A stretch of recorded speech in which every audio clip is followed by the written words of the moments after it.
Je me réjouis, c'est un privilège de pouvoir partager la parole de Dieu avec vous. Les dernières fois, j'ai parlé de la séduction. Et là, ce soir, je vais partager sur comment se protéger de la séduction. Parce qu'il y a beaucoup de séduction, même dans des doctrines qui sont des fausses doctrines. Je répète, la doctrine, c'est la manière de penser. Ok. La doctrine, c'est ce qui va influencer notre manière de penser. Et la Bible dit que l'homme est tel que sont les pensées de son cœur. Et c'est pour ça que c'est important la manière à laquelle nous pensons dans notre cœur, parce que c'est cela qui va influencer toute notre vie. Notre vie est dirigée par nos pensées. C'est pour ça la transformation en tant que chrétien ne se fait pas à l'extérieur. Jésus disait aux pharisiens, vous êtes des tombeaux blanchis. La transformation chrétienne se fait à l'extérieur. Ça veut dire qu'on ne fait pas des choses pour être changé ou pour être transformé, mais c'est par le renouvellement de notre intelligence que nous sommes changés et transformés. C'est le moyen que Dieu désire utiliser pour nous changer et nous transformer. C'est par le renouvellement de notre intelligence. L'autre fois, nous avons vu que la séduction consiste à nous faire croire qu'un mensonge, c'est la vérité. Et nous sommes séduits si nous croyons qu'un mensonge est la vérité. Je répète cela.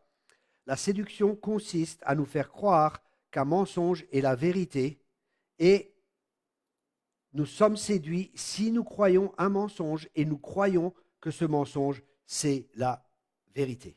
Le remède contre la séduction est donc la vérité. Donc, il est important pour nous de connaître la vérité. Mais d'abord, qu'est-ce que c'est que la vérité? C'est une bonne question. Et la vérité est une personne, c'est Jésus-Christ. Il ne change pas, il est le même hier, aujourd'hui et pour toute éternité. Ça veut dire que si nous bâtissons notre vie ou que si notre vie est bâtie sur la vérité, c'est-à-dire que nous avons la vérité dans notre cœur, c'est-à-dire la parole de Dieu, c'est très important. C'est ainsi qu'on pourra se protéger de la séduction parce que la vérité dans notre cœur va nous révéler quand il y a des mensonges qui arrivent au travers de nos pensées, où l'ennemi travaille justement pour nous séduire, il veut nous faire croire des mensonges. Et là, il est vraiment important pour nous de connaître la vérité. Mais la vérité, Jésus se révèle par les Écritures et par son esprit. Je répète, par les Écritures et par son esprit. Je répète cela parce que c'est fondamental et ça va prendre une bonne partie de ce message. On va parler de l'Écriture, c'est-à-dire la parole de Dieu, et on va aussi parler de l'Esprit de Dieu, ou appelé aussi, dans un autre verset, le doigt de Dieu. Jésus a dit, si c'est par le doigt de Dieu que je chasse les démons, et un autre verset dit, c'est là par l'Esprit de Dieu que je chasse les démons. Il m'est arrivé d'entendre dans des enseignements dans des églises, et ces enseignements étaient tirés des Écritures, mais ils étaient faux. Par exemple, que la femme ne peut pas prêcher, que la femme n'a pas le droit de prêcher, c'est un enseignement qui est faux parce qu'en Christ, il n'y a ni homme ni femme. Ça veut dire qu'une femme peut enseigner parce que qui enseigne, c'est l'esprit qui enseigne. Et nous sommes un corps, nous sommes un esprit qui avons une âme et qui habite dans un corps, mais c'est le Saint-Esprit qui enseigne. Et le Saint-Esprit chez une femme est le même que chez un homme. Donc déjà, c'est une fausse doctrine de dire qu'une femme ne peut pas enseigner. Okay, c'est tiré du contexte et je ne vais pas enseigner là-dessus, ce n'est pas le thème de ce soir, mais une femme peut enseigner. Ensuite, il m'est arrivé d'entendre des enseignements dans des églises qui étaient tirés des Écritures, mais qui étaient faux. Et en moi, le Saint-Esprit était attristé. Ça, c'est important, et vous allez voir pourquoi plus tard, d'apprendre à déceler ou à être sensible aux injections ou aux intuitions que l'Esprit de Dieu met dans notre cœur, à la petite voix, vous savez, que le Saint-Esprit nous donne et qui nous prévient qu'il y a quelque chose qui n'est peut-être pas forcément bon.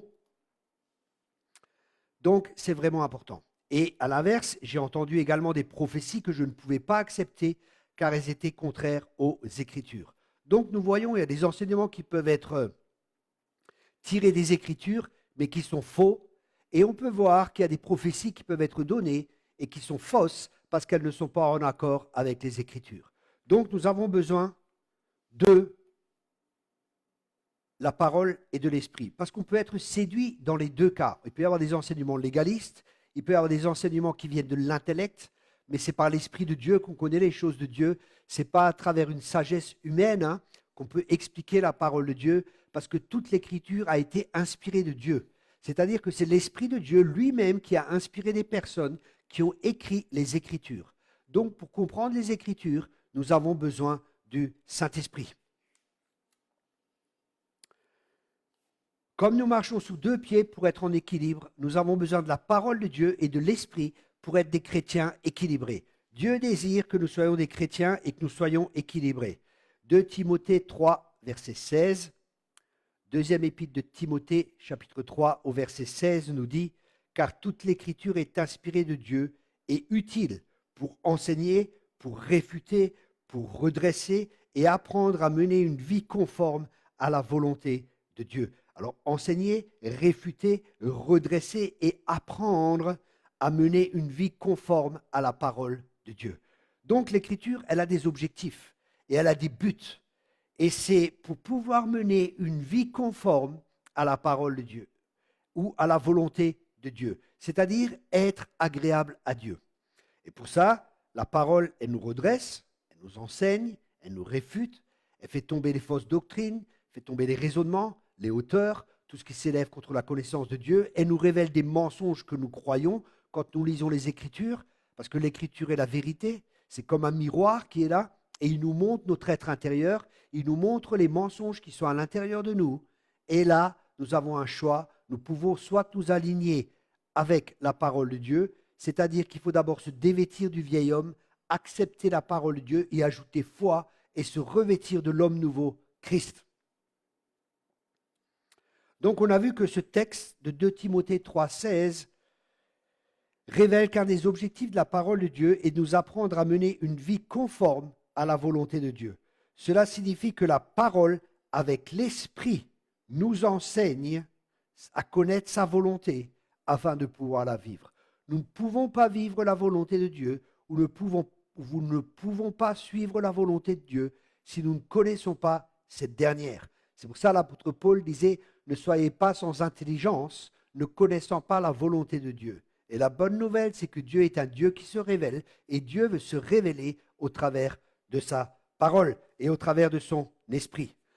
Jésus disait en personne dans Jean 6, verset 63. Jean, chapitre 6, au verset 63. C'est l'esprit qui donne la vie. L'homme n'aboutit à rien par lui-même. Les paroles que je vous ai dites sont esprit et vie. Donc on voit Jésus a donné des paroles et elles sont esprit et vie. Quand nous parlons de la part de Dieu, écoutez bien, c'est très important. Quand nous parlons de la part de Dieu, comme maintenant, quand on prêche, quand on prophétise, le but, c'est toujours de communiquer la vie de Dieu. Ça, c'est un point qui est important. Jésus est venu pour donner la vie et pour amener la vie et la vie en abondance. Dieu travaille toujours avec ces deux composantes qui sont sa parole et son esprit. Je répète cela, c'est important.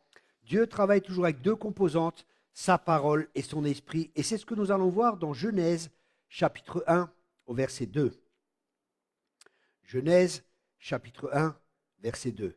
Or, la terre était informe et vide, les ténèbres couvraient l'abîme, et l'Esprit de Dieu planait au-dessus des eaux. Et Dieu dit alors que la lumière soit, et la lumière fut. Ici, ce texte nous montre que la terre était vide, elle était informe, il n'y avait rien, mais l'Esprit de Dieu était là. Et pourtant, il ne se passait rien, mais l'Esprit de Dieu était là. Et il a commencé à se passer quelque chose quand Jésus a commencé à parler. Quand Jésus a dit que la lumière soit, la lumière fut.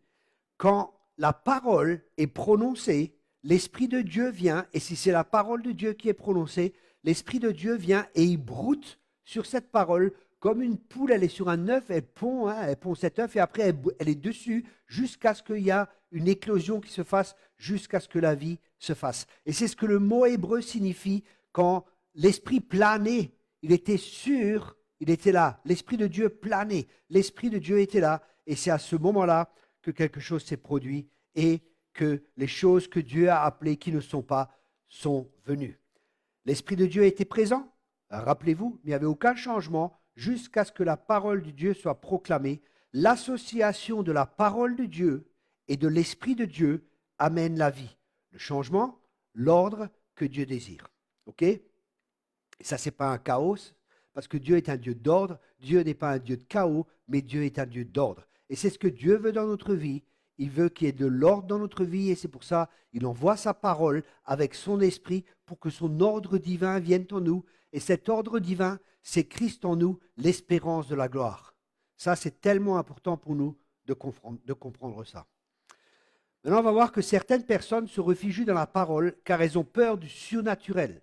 Ce qu'elles ne connaissent pas, des fois, c'est ce qu'elles vont attaquer. Certaines personnes ont peur du surnaturel, malheureusement, dans l'Église, et ils se réfugient dans la parole de Dieu, mais sans l'Esprit de Dieu, et ils renoncent, par exemple, ils disent qu'il n'y a plus de prophètes aujourd'hui, ils disent que les prophéties ne sont plus pour maintenant, ils disent que les signes ne sont plus pour maintenant, ils disent que les miracles ne sont plus pour maintenant, et ça, c'est faux, parce qu'ils ont peur, justement, du surnaturel. Et là, c'est une erreur. Et l'autre erreur également que l'on peut faire, il y a des personnes qui aiment le surnaturel et qui désirent vivre des expériences et qui peuvent rejeter les Écritures. J'ai vu des gens qui sont venus, ils m'ont dit « Dieu m'a dit, Dieu m'a dit ».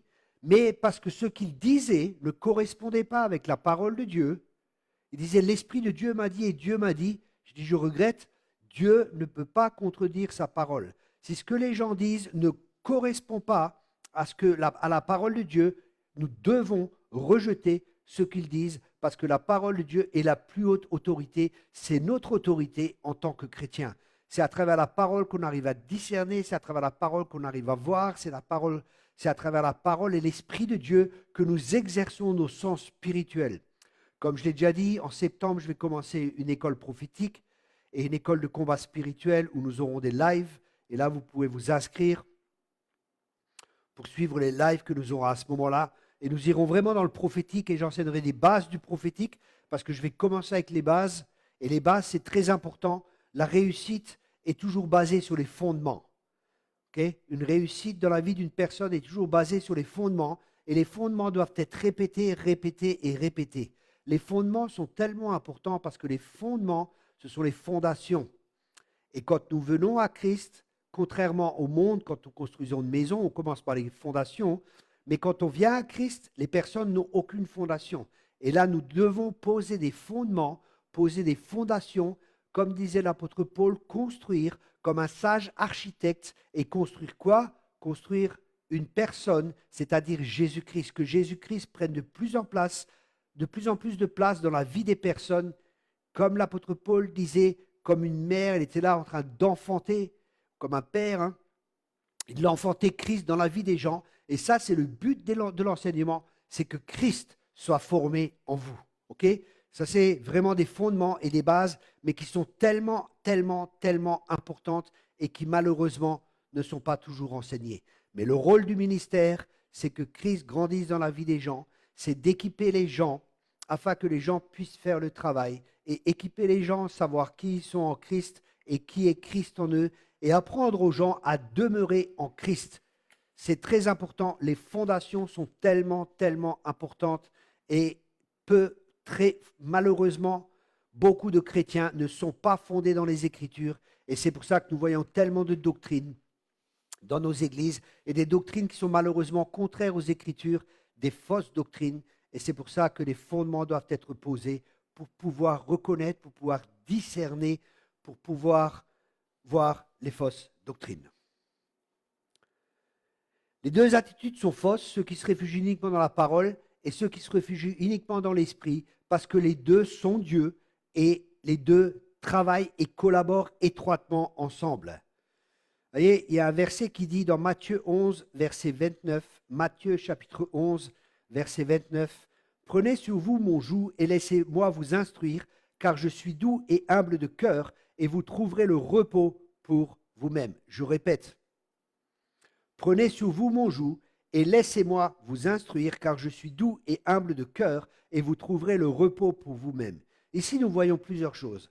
Premièrement, Jésus nous demande de prendre son joug. Et la question est maintenant, qu'est-ce que c'est que son joug? Le joug, c'est quelque chose où on est en dessous, ok? Et ça, le joug, dans ce contexte, c'est la parole de Dieu. Ça veut dire qu'on se met sous la parole de Dieu. La parole de Dieu, c'est notre joug. C'est ce qui a autorité dans notre vie.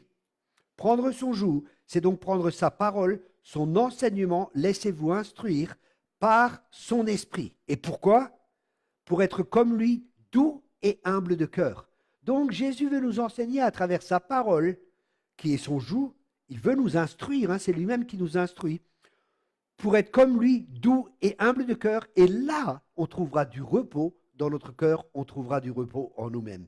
Dernièrement, il y a un mois, Dieu m'a parlé de reprendre un ministère. Et c'était une parole assez difficile. Hein. Je devais lui dire, écoute, arrête d'égarer mon peuple, sinon le jugement vient sur toi. Et malheureusement, ce ministère n'est pas fondé dans les Écritures. Il a une fausse conception de Dieu. Et il m'a dit, écoute, tu es en train de me maudire, ce n'est pas normal, tu fais de la sorcellerie et ainsi de suite. Alors que je n'étais pas en train de le maudire, j'étais en train de le prévenir. Et ce n'est pas la même chose de prévenir quelqu'un. Hein. Et c'est un ministère. Mais je devais le prévenir parce qu'il enseignait des choses qui étaient contraires aux Écritures. Et il faisait des choses qui sont contraires aux Écritures. Il établissait des ministères qui n'avaient pas à être établis parce que c'est des personnes qui ont peut-être des appels, mais qui ne sont pas encore prêtes à rentrer dans leur appel. Et ainsi, il met les gens en danger. Et ensuite, j'ai confronté des personnes qui étaient sous l'influence de l'esprit de Jézabel et d'Akab. Et là, pareil, il leur a dit, non, non, tout va bien. Et la Bible parle clairement de cela et dit des prophètes qui disent paix, paix, alors qu'il n'y a pas de paix. Alors que les vrais prophètes, justement, ils confrontent pour que les gens puissent s'aligner avec la parole de Dieu. Merci de continuer à partager autour de vous pour que le plus grand nombre puisse voir. Ok, donc j'ai dit, Jésus veut nous enseigner et nous instruire pour que nous soyons doux et humbles de cœur. Quand Jésus nous enseigne, écoutez bien cela, quand Jésus nous enseigne, ce n'est pas avec un objectif que nous ayons plus de connaissances, mais c'est une connaissance qui doit nous changer et nous transformer. C'est-à-dire qu'il doit descendre dans notre cœur pour que nous le vivions et pour que nous le mettions en pratique. Ne soyez pas des auditeurs oublieux, mais mettez la parole de Dieu en pratique. C'est pour ça, ce que j'enseigne ce soir est tellement important que vous l'entendiez, mais aussi que vous le mettiez en pratique. Il y a des choses que je peux enseigner, mais que je ne peux pas faire. C'est votre responsabilité. Et votre responsabilité, c'est d'être comme les Juifs de Bérée, d'examiner tout avec les Écritures, y compris ce que j'enseigne ce soir. Et c'est votre responsabilité de lire les Écritures. C'est votre responsabilité de développer une relation avec le Saint-Esprit. Vous savez, les bébés, ils ne veulent pas être responsables. Ils veulent qu'on leur change les couches culottes, ils veulent qu'on leur dise des choses, qu'on s'occupe d'eux, qu'on leur donne à boire, qu'on leur fasse des câlins, et tout ça, c'est bien. Et il y a un temps pour être un bébé, mais il y a un temps pour grandir et de plus être au lait de la parole, mais de recevoir la nourriture solide. Et ça, c'est uniquement possible quand nous-mêmes nous étudions les Écritures et que nous méditons la parole. Ce n'est pas juste la lire, c'est la méditer. Méditer la parole est tellement important. Et il y a 4 étapes différentes dont je partagerai une autre fois. Il y a 4 étapes de méditation de la parole qui vont nous amener à la 4e étape qui est la révélation, qui est tellement importante. Mon peuple est sans frein parce qu'il n'a pas de révélation. Okay, des gens qui n'ont pas de révélation, ils vont croire n'importe quoi et ils vont faire n'importe quoi parce qu'ils n'ont pas la révélation.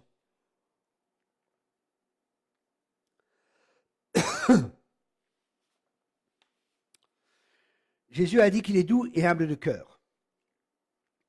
La douceur est tellement puissante. La douceur, c'est un fruit de l'esprit. Et la douceur, la Bible dit que les doux hériteront de la terre. La douceur est une arme dans le combat spirituel. Les armes les plus fortes dans le combat spirituel, quand je parlerai du combat spirituel, je partagerai sur cela. C'est par exemple la douceur, hein, parce qu'on va hériter la terre, ou un autre fruit de l'esprit, c'est la paix, parce que le Dieu de paix a écrasé Satan sous vos pieds. Ça veut dire, quand nous avons cette paix surnaturelle en nous, n'importe ce qui arrive autour de nous, ça ne peut pas nous atteindre. Nous restons dans la paix de Dieu, cette paix qui surpasse toute intelligence. Et c'est là que nous dominons au milieu de nos ennemis, que Christ vit en nous et que Christ peut s'exprimer à travers de nous. Nous sommes morts à nous-mêmes, nous nous considérons comme morts et c'est Christ qui vit en nous. Donc, une des caractéristiques de l'humilité, c'est d'être enseignable. Je répète, une des caractéristiques de l'humilité, c'est d'être enseignable. Ça fait des années que j'enseigne dans des écoles bibliques, même à un niveau international, je suis invité dans des écoles bibliques, dans d'autres pays, dans d'autres nations. Ça fait des années que j'étudie la Bible, je lis énormément de livres, je lis beaucoup la Bible, je prie, je lis énormément, je m'instruis. C'est des heures et des heures par jour. J'ai une école biblique par correspondance d'ailleurs que je vous recommande. C'est une petite parenthèse Je répète, j'ai une école biblique par correspondance qui m'a coûté des heures de travail, mais qui va tellement, tellement vous bénir, tellement changer, tellement impacter votre vie. Je vous encourage vraiment à vous inscrire. C'est sur notre site que vous voyez, signemiracle.com. Et cette école m'a transformé moi-même en étudiant. J'ai tellement été transformé par cette école et j'ai tellement de témoignages de vie transformée. Donc, soyons ouverts et enseignables. Et ce que je voulais dire par là, l'humilité, c'est une des caractéristiques de l'humilité, c'est de rester enseignable. Et comme dit, j'ai fait des écoles bibliques par correspondance, sur place, dans d'autres nations, mais plus je sais, plus je me rends compte que je ne sais rien, parce que Dieu est tellement grand et il y a tellement de choses à découvrir. Et la théologie, c'est la connaissance de Dieu. Théos, c'est Dieu, et logie, c'est la connaissance. Donc le but de la théologie, c'est de connaître Dieu, pas de connaître des choses sur Dieu, mais de le connaître personnellement et de le connaître intimement. C'est ça le but, c'est ça l'objectif, parce que Dieu désire une relation avec chacun de nous. Et nous pouvons être séduits si nous négligeons soit la parole, soit l'Esprit de Dieu. Jésus dit ça clairement dans Matthieu 22 au verset 29. Écoutez bien ça. Matthieu 22, verset 29, Jésus leur répondit, « Vous êtes dans l'erreur. » Ça, il parle aux pharisiens, hein, et il dit, « Vous êtes dans l'erreur. » Et maintenant, il leur dit la raison pour laquelle ils sont dans l'erreur. Parce que vous ne connaissez pas les Écritures. Parce que vous ne connaissez pas les Écritures, c'est le premier point que Jésus révèle. Hein. Et le deuxième point que Jésus révèle, le premier point, je répète, premier point, vous ne connaissez pas les Écritures. Et le deuxième point, ni quelle est la puissance de Dieu, c'est-à-dire le Saint-Esprit. Vous voyez, les gens ne connaissent ni l'Écriture, ni le Saint-Esprit.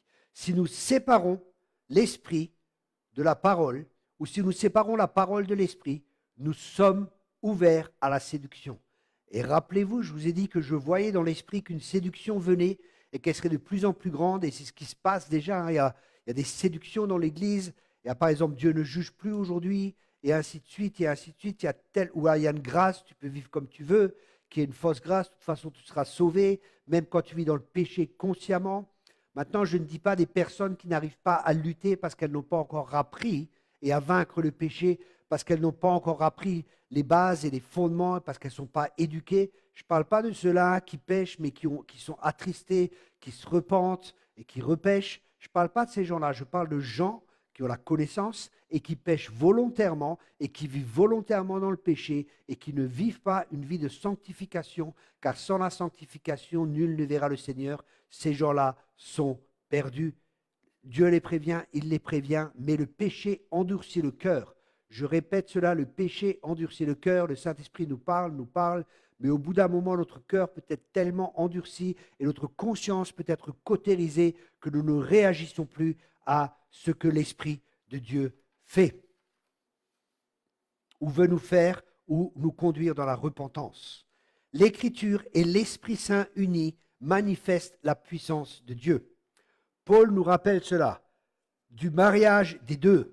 Okay, on ne peut pas unir, on ne peut pas séparer ce que Dieu a uni, dit la parole de Dieu. Hein, on ne peut pas séparer ce que Dieu a uni, et Dieu a uni sa parole avec son esprit. Je répète cela, nous ne pouvons pas séparer ce que Dieu a uni, c'est-à-dire dans le contexte duquel je parle, c'est la parole et l'esprit. Écoutez bien, 1 Thessaloniciens 1, verset 5. 1 Thessaloniciens chapitre 1 au verset 5. En effet, la bonne nouvelle que nous annonçons, nous ne l'avons pas apportée en parole seulement. Donc on voit, il a déjà annoncé la parole, mais aussi avec la puissance et la pleine conviction que donne le Saint-Esprit. Ici, nous voyons que c'est le Saint-Esprit qui donne la puissance. Ok ? La puissance, elle est donnée par le Saint-Esprit. C'est ce qui est marqué ici, hein, je répète, en effet, la bonne nouvelle que nous annonçons, nous ne l'avons pas apportée en parole seulement, déjà il y a la parole, mais aussi avec la puissance et la pleine conviction du Saint-Esprit. C'est pour ça que nous devons avoir les deux, l'Esprit de Dieu et la parole de Dieu. Nous ne devons pas négliger notre communion avec le Saint-Esprit et nous ne devons pas négliger la lecture de la parole, parce que quand nous lisons la parole, nous avons besoin du Saint-Esprit pour nous révéler les Écritures, parce que le Saint-Esprit nous conduit dans la vérité, et c'est le Saint-Esprit qui nous enseigne. Une des fonctions du Saint-Esprit est de nous enseigner. Amen. OK. Après, dans Matthieu, chapitre 22, Jésus s'adresse à des Sadducéens. Ces personnes, les Sadducéens,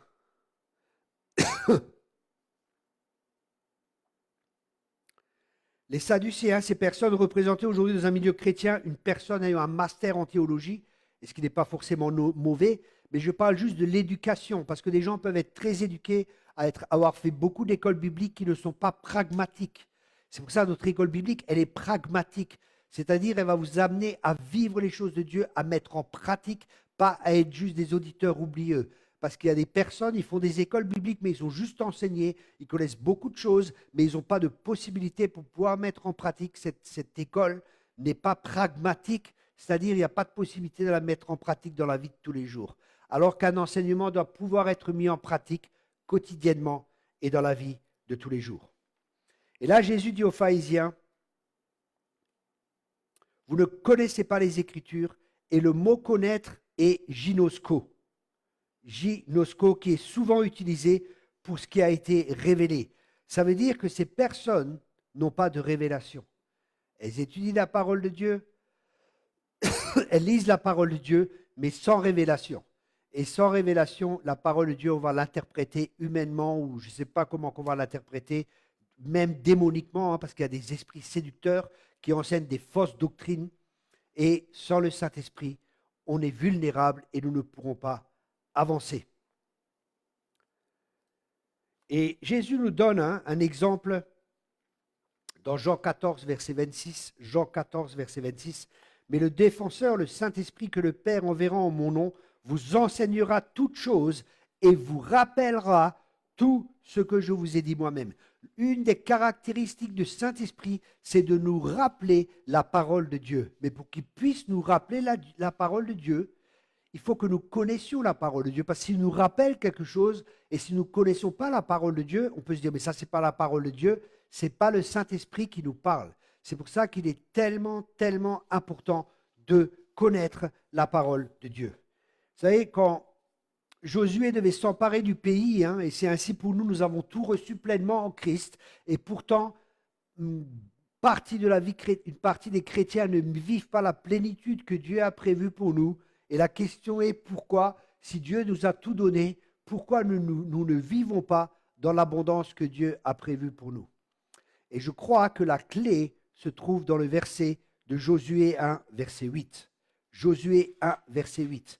Et je vais prendre ce texte, pourquoi? Parce que Dieu a donné, il a dit, je vous donne un pays où coule le lait et le miel. Dieu a donné, mais il devait s'en emparer. Et c'est la même chose pour nous, nous avons tout reçu pleinement en Jésus-Christ, mais nous devons nous emparer du bon pays que l'Éternel Dieu nous a donné, c'est-à-dire de tout ce qui est en Christ. Et Christ, il y a tout pour nous en Christ, parce que Christ a été fait sagesse, Christ a été fait justification, Christ a tout pour nous et en Christ nous avons tout.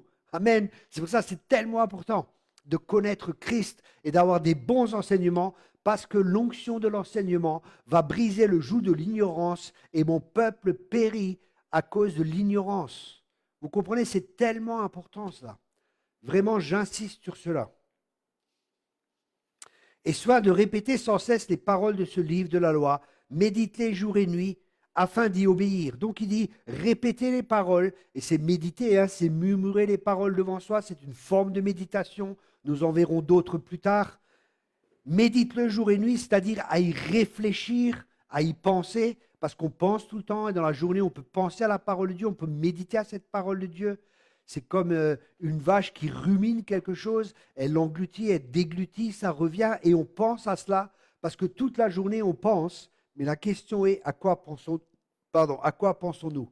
Et Dieu désire que l'on pense à sa parole. Et quand nous pensons à la parole de Dieu, Dieu nous donne des révélations, et là, il y a un changement qui vient. Et après ça, quand nous méditons, d'y obéir et d'appliquer tout ce qui est écrit. Vous voyez, il y a différentes étapes. On la proclame, on la médite. Je vais vite, Et après, on obéit à cette parole, on l'applique et après, le résultat sera, car alors tu auras du succès dans tes entreprises et alors tu réussiras. Qui veut avoir du succès?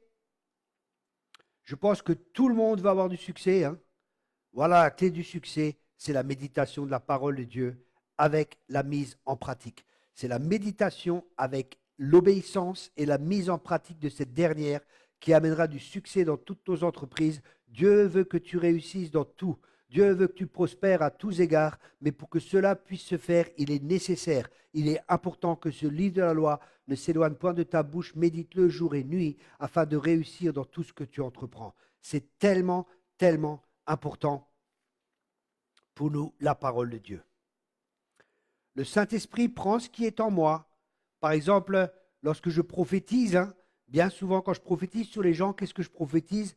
Je prophétise bien souvent la parole de Dieu. Pourquoi? Parce que je me remplis, je me nourris de la parole de Dieu. J'ai déjà entendu des ministères prophétiques qui disent non, la parole de Dieu c'est bien, mais bon, nous c'est plus prophétiser, c'est l'esprit. Mais Jérémie, qui est un prophète, hein, il disait, j'ai dévoré tes paroles, j'ai mangé tes paroles. Et un prophète doit manger, lire les Écritures, il doit être fondé dans les Écritures, parce que ça va travailler son cœur, ça va séparer l'âme de l'esprit, et il ne prophétisera pas des choses avec son âme.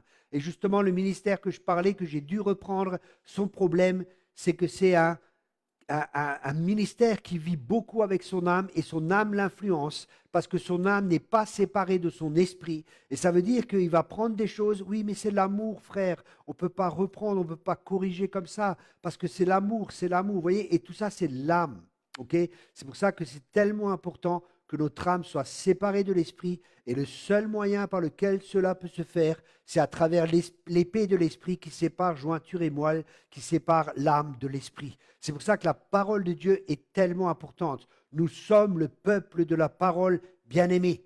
Nourrissez-vous de la parole. Ce n'est pas quelque chose de superficiel. Jésus a dit, l'homme ne vivra pas de pain seulement, mais de toute parole qui sort de la bouche de Dieu. C'est-à-dire de la parole qui est révélée aussi. Ce n'est pas juste le logos, courtement. Hein. Le logos, c'est toute la parole de Dieu. Et le réma, c'est une partie de la parole de Dieu qui nous est révélée pour une situation précise, pour notre vie, par l'Esprit de Dieu. Mais c'est toujours, le réma est toujours en lien avec le logos. Voilà, on vient de voir 2 points, la parole et le Saint-Esprit. Maintenant, nous allons voir un 3e point qui est vraiment important hein, pour nous dans la fin des temps. Et là aussi, Jésus nous met en garde, c'est dans Luc 21, verset 36, Luc 21, verset 36, où il nous dit « Veillez donc et priez en tout temps, afin que vous ayez la force d'échapper à tout ce qui doit arriver et de paraître debout devant le Fils de l'homme. Veillez donc et priez en tout temps, afin que vous ayez la force d'échapper à tout ce qui doit arriver et de paraître debout devant le Fils de l'homme. » Donc, il nous demande de prier et de veiller justement pour pouvoir paraître debout devant le Fils de l'homme. Waouh! Pour surmonter les temps, veiller et prier. Donc, la prière, c'est-à-dire la communion avec Dieu, est tellement importante. Et la prochaine fois, je parlerai sur l'intimité. Ce sera un thème où je vais faire tout un message. Ce sera la semaine prochaine où je parlerai de l'intimité, comment développer notre intimité avec Dieu et aussi de l'importance de l'intimité avec Dieu. Je vous encourage à partager ce message sur votre propre page actuellement, hein, parce que ça va être partagé. Quand vous partagez ça sur votre propre page, d'autres le verront et pourront nous rejoindre. Donc, partagez sur votre propre page ce message. Merci beaucoup. Ensuite, 1 Pierre 5, verset 8 nous dit « Soyez sobres, veillez ». Et il nous dit pourquoi. Votre adversaire, le diable, rôde comme un lion rugissant, cherchant qui dévorer. Bien-aimés, nous sommes dans une guerre et c'est une guerre spirituelle, c'est une guerre invisible et nous avons un ennemi, le diable et ses démons. Hein, il n'est pas tout seul, il y a des démons qui sont là. Il y a aussi des serviteurs de Satan qui sont là, des sorciers et des sorcières qui vont contre nous, qui font des prières. Il y a même des fois des chrétiens qui malheureusement se laissent avoir, qui font des prières dans l'âme et ça c'est très dangereux et qui se laissent utiliser par l'ennemi. Et le mot veiller ici signifie être vigilant, être sur ses gardes et être réveillé. La vie chrétienne la vie normale d'un chrétien, c'est d'être réveillé. Nous n'avons pas besoin d'un réveil, il faut juste être réveillé. C'est la vie chrétienne, c'est la vie normale d'un chrétien, c'est d'être réveillé. Un chrétien ne dort pas. Réveille-toi, toi qui dors parmi les morts, réveille-toi. Dieu nous appelle à nous réveiller et à être réveillés. Et nous sommes en guerre, l'ennemi veut nous détruire. Un jour, Dieu m'a donné une parole Réma, m'a parlé à travers la parole de Dieu, et ce verset est dans Job 7, verset 1. Et ce verset nous dit, le sort de l'homme sur la terre est celui d'un soldat, et ses jours sont semblables à ceux d'un mercenaire. Écoutez bien, les jours sont semblables à un soldat. Est-ce qu'un soldat s'entraîne? Est-ce qu'un soldat se prépare au combat? Est-ce qu'un soldat est prêt? Bien sûr qu'il est prêt. Et ça, c'est un signe pour nous. C'est quelque chose pour nous. Nous devons être prêts. Nous devons être comme des soldats. Nous devons être conscients que nous sommes dans une guerre et que l'ennemi veut égorger, tuer et détruire. J'ai vu des ministères tomber. J'ai vu des gens tomber. J'ai vu des gens qui sont plus dans le ministère. J'ai vu des ministères qui sont même plus au Seigneur. J'ai vu des couples divorcés. J'ai vu tellement de choses en plus de 20 ans de vie chrétienne et c'est terrible. Pourquoi? Parce que les personnes avaient rejeté la parole, l'Esprit de Dieu. Ils n'avaient pas fait ils n'avaient pas suivi les recommandations que nous donne la parole de Dieu, c'est-à-dire ce que je partage ce soir, avoir une communion avec le Saint-Esprit, lire la parole de Dieu, veiller et prier. Prier, la prière est la respiration du chrétien.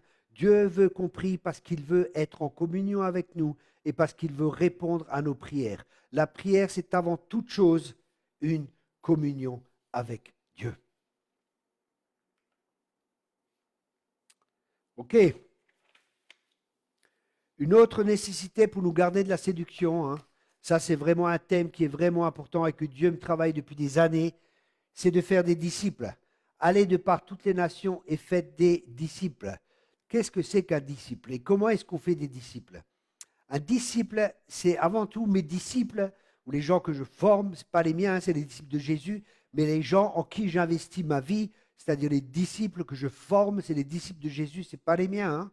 Je les amène toujours à Jésus, mais les disciples que je forme et là où j'investis ma vie, avant tout, c'est mes amis. Qu'est-ce que ça veut dire? Ça veut dire que je connais leur cœur et ils connaissent mon cœur et qu'ils ont un droit de regard dans ma vie comme moi j'ai un droit de regard dans leur vie.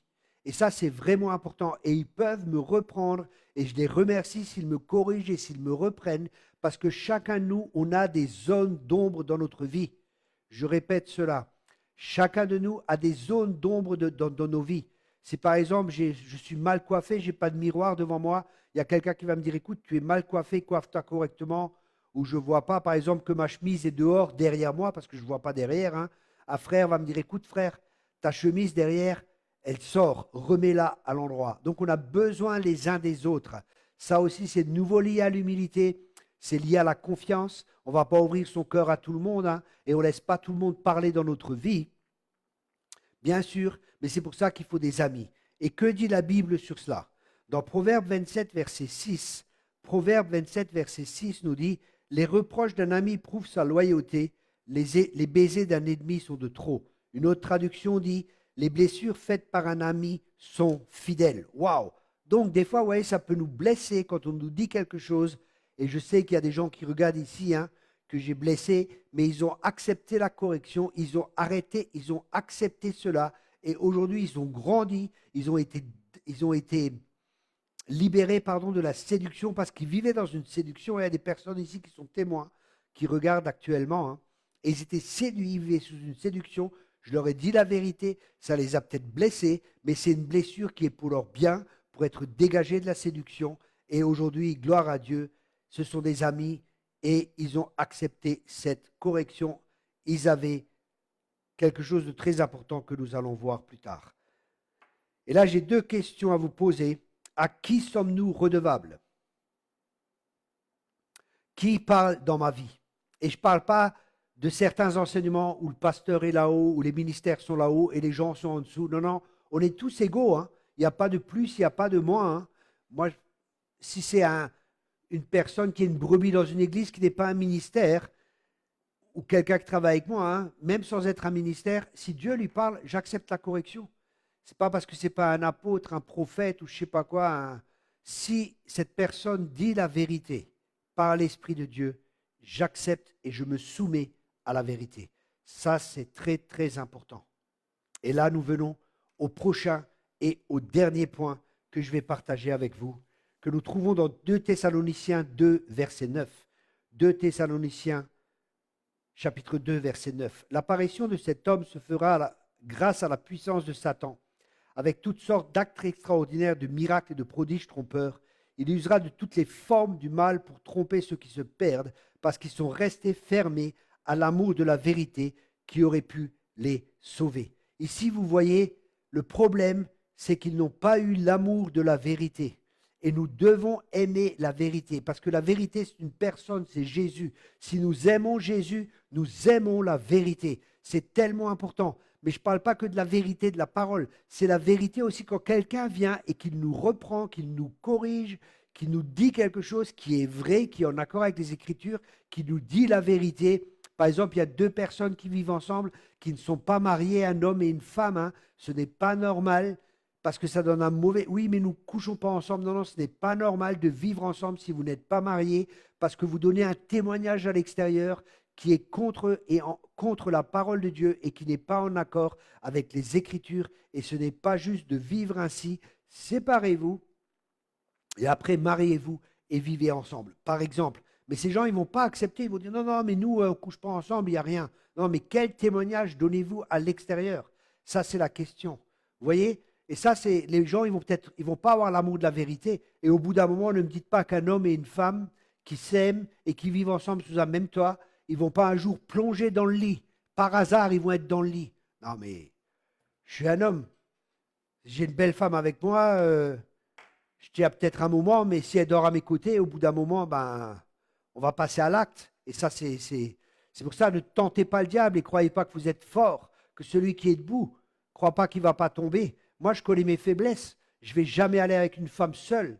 Je ne prends jamais une femme seule en entretien parce qu'il faut que je me protège. Quelle image je donne à l'extérieur? Et en plus, je peux tomber. Et la femme peut mentir. Elle peut dire que j'ai essayé de faire quelque chose alors que ce n'est pas vrai. Vous voyez, il nous faut aussi de la sagesse. Donc, il faut aussi ajouter de la sagesse parce que c'est la sagesse qui bâtit la maison. Bien-aimé, c'est tellement, tellement, tellement important. Donc, on vient de voir des différents ingrédients pour éviter la séduction et je vais reprendre cela. Premièrement, connaître la parole de Dieu, ok? Connaître les Écritures et pour ça, je ne peux pas le faire pour vous. J'ai l'école biblique, comme j'ai dit, vous pouvez l'écouter et tout, mais c'est à vous aussi, après ou pendant, d'étudier les Écritures. Vous voyez, je prêche beaucoup la parole et j'ai toujours la parole comme support et ça va vous aider, ça va vous bénir, ça va vous donner une plus grande faim, une plus grande soif de Jésus.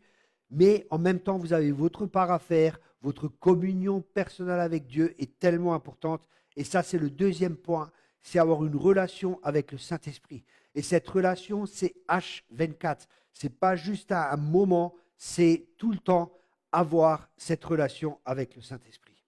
Ensuite, avoir un cœur humble, c'est-à-dire une des caractéristiques d'avoir un cœur humble, c'est d'être enseignable. C'est-à-dire, il y a peut-être des vérités, des choses que vous croyez être des vérités qu'on vous a peut-être même appris dans votre église, qu'on vous a peut-être même appris à travers des enseignements, où vous avez fait une école biblique.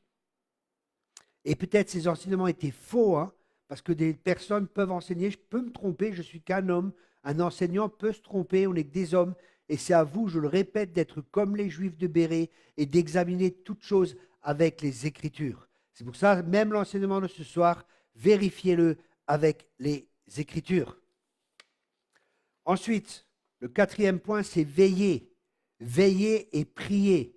Veiller et prier. Le cinquième point, c'est avoir des amis qui parlent dans notre vie. Et le dernier point, c'est avoir l'amour de la vérité. Je répète à nouveau ces points parce qu'ils sont tellement, tellement, tellement importants. Connaître la parole de Dieu, avoir une relation avec le Saint-Esprit, avoir un cœur humble, être enseignable, veiller, prier, avoir des amis qui parlent dans notre vie et enfin avoir l'amour de la vérité. Ça, ce sont des thèmes qui sont tellement, tellement importants, bien aimés, et je vous encourage vraiment, mais vraiment à prendre cela en compte.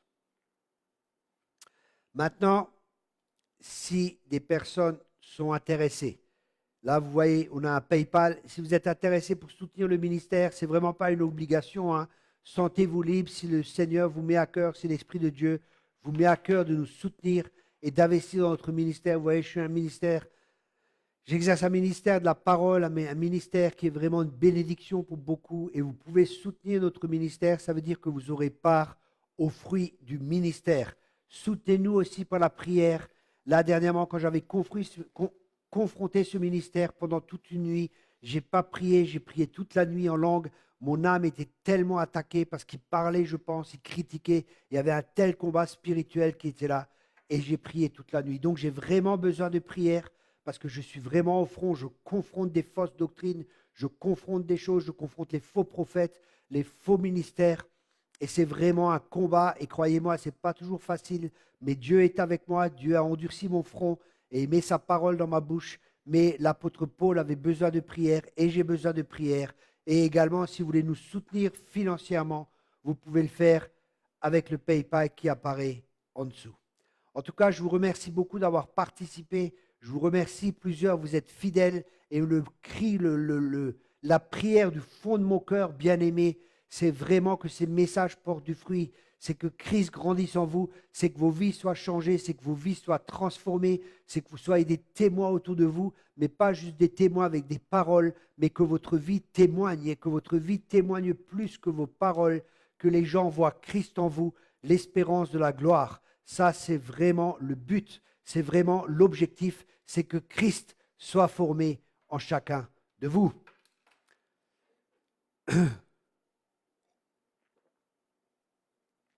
Je vais terminer avec la prière.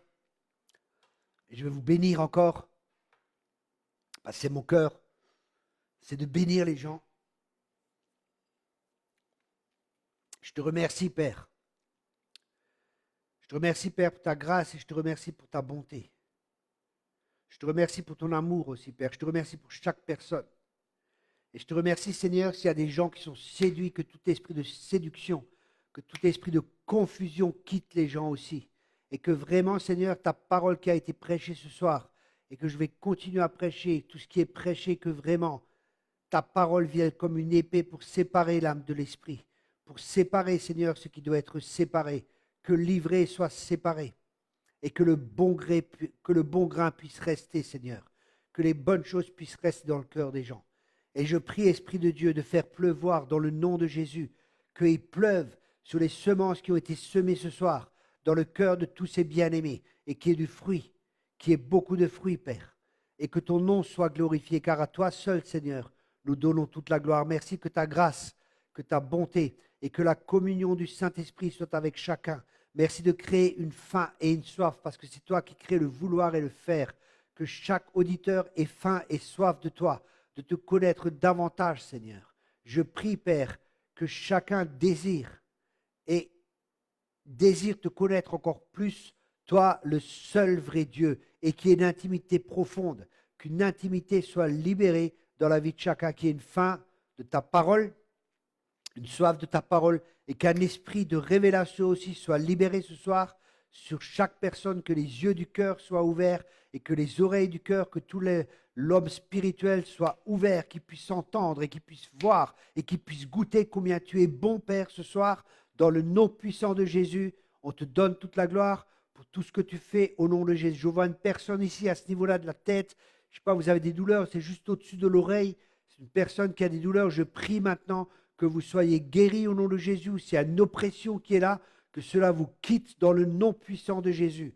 À ce niveau-là de la tête, que cette oppression vous quitte, ou des maux de tête, que cela vous quitte maintenant au nom de Jésus, que vous soyez complètement guéris au nom puissant de Jésus. Je vois une personne aussi, vous avez une piètre opinion de vous-même, mais je vous vois dans l'esprit, vous avez une couronne, vous êtes fils ou fille de Dieu, je ne sais pas si c'est un homme ou si c'est une femme, et vous êtes fille et fils de Dieu, et vous avez vraiment besoin de renouveler votre intelligence parce que vous avez une mauvaise image de vous-même, et Dieu désire que vous appreniez à vous voir comme vous êtes, comme un fils ou comme une fille de Dieu. Vous n'êtes pas une piètre personne, vous n'êtes pas une personne misérable, vous êtes un enfant de Dieu, fils du Très-Haut ou fille du Très-Haut. Alléluia.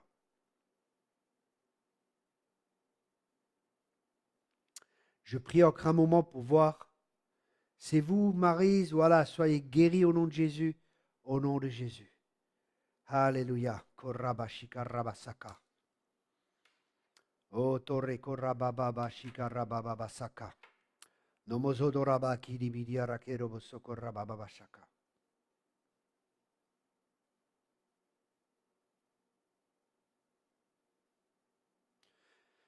Je vois une personne aussi, je vois des finances, comme des finances à côté de vous et je crois que Dieu vous demande de vous aligner avec lui. Et quand vous allez vous aligner avec lui, je vois en même temps qu'il y a un alignement dans le domaine financier. Et il y a des domaines où vous devez vous aligner avec la parole de Dieu. Il y a des domaines où vous devez vous aligner avec Dieu. Et quand vous allez faire ça, je vois qu'il y a un alignement aussi qui va venir. Et les finances vont s'aligner de la mesure dans laquelle vous allez vous aligner avec le Seigneur.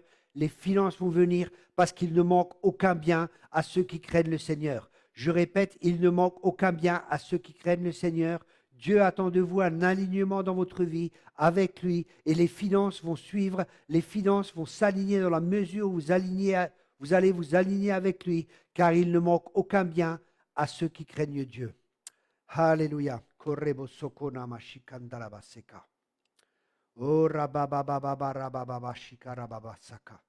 Anne-Laure, je prie pour vous et aussi pour Katinouf, pour les maux de tête dans le nom de Jésus, que cela vous quitte au nom puissant de Jésus. Que toute migraine vous quitte au nom de Jésus, que cela cesse au nom de Jésus, que toute oppression spirituelle soit brisée maintenant sous votre vie au nom puissant de Jésus. Par le nom de Jésus et par la puissance du Saint-Esprit, que cela soit brisé maintenant sous votre vie au nom de Jésus, que vous ayez des pensées claires, un entendement clair au nom de Jésus. Et j'entends aussi le mot confusion pendant que je prie. Je ne sais pas pour qui c'est, mais il y a une personne qui a la confusion, que cette confusion aussi vous quitte. Vous êtes tiraillé à gauche, à droite, parce que vous devez prendre des décisions dans votre cœur. Et cette confusion est là parce que vous ne prenez pas de décision claire dans votre cœur.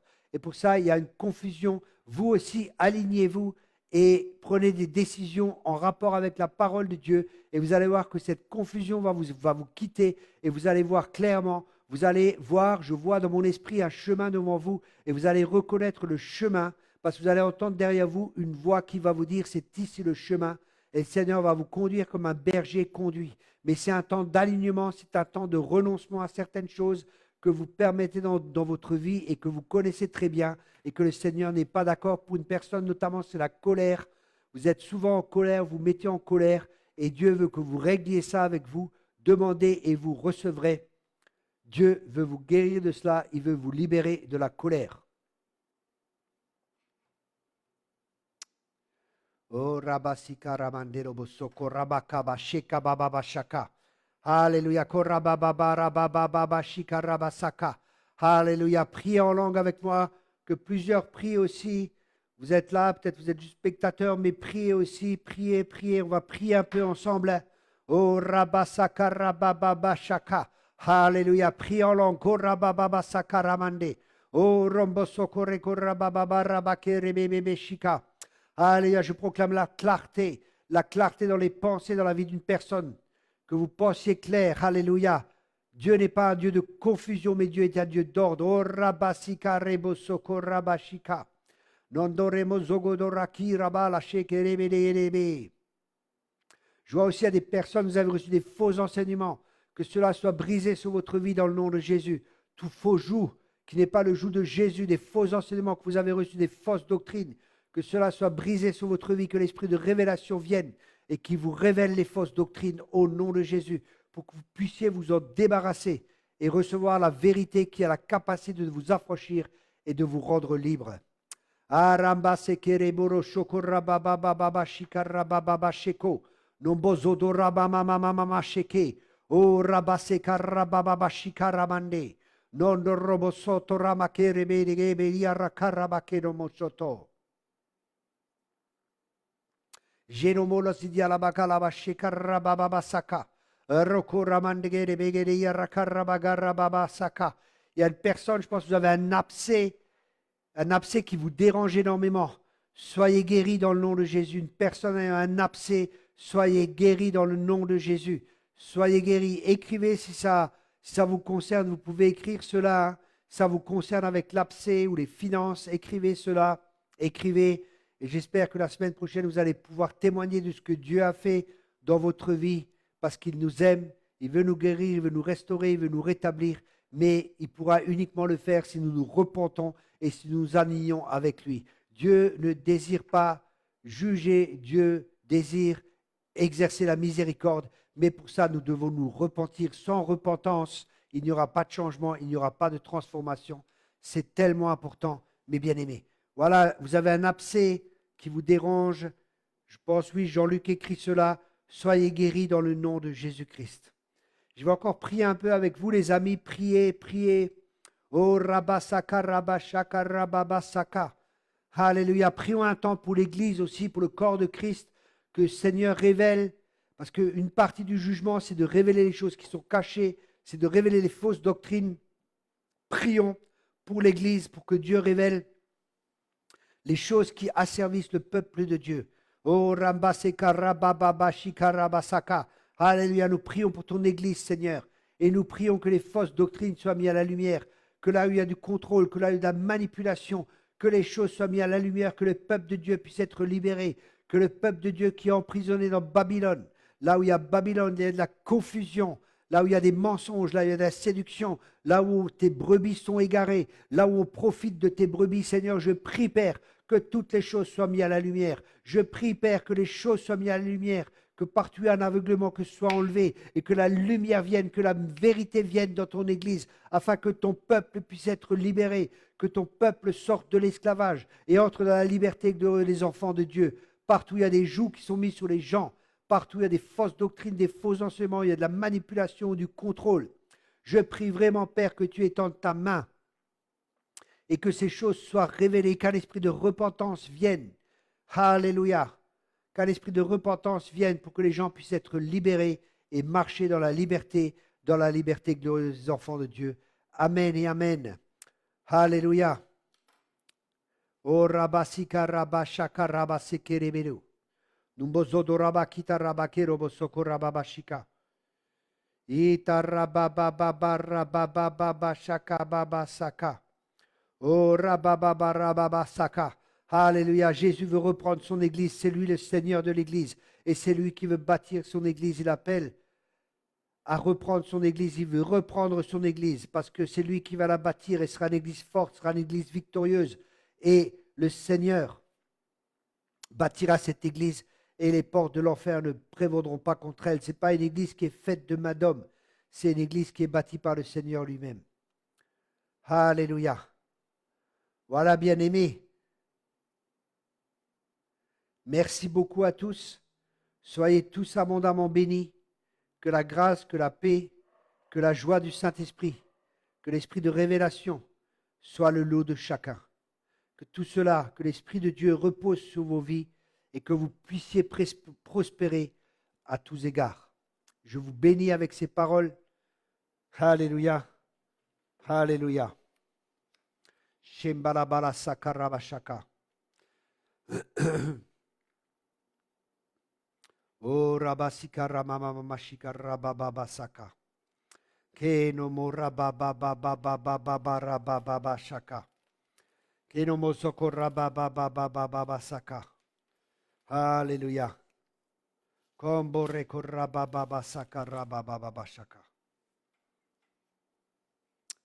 Alamasika rababababababababababashaka. Mishiko rababababababababababababababababa. Eko rabababababababababababababashaka. O rabababababababa.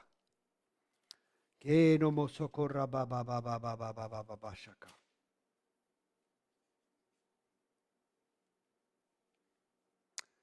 Alléluia. Shaka rababababababababababashaka.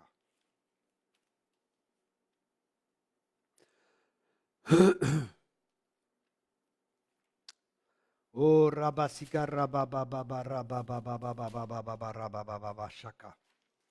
Eno mo rabababababababababababashaka.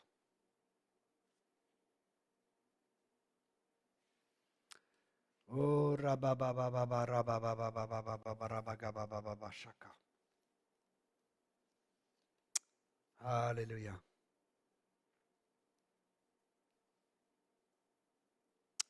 Alléluia. Shaka rabandegere begere begere bede shika rababasaka. Alléluia. Shakarababababababababababasaka.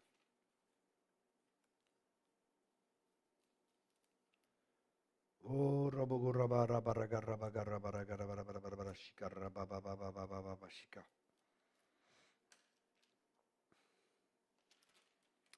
Oh, rabababababababababababababashaka.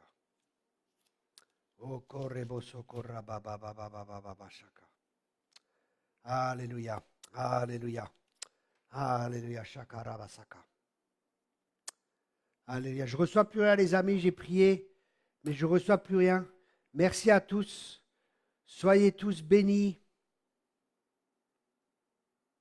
Que Dieu vous bénisse abondamment encore.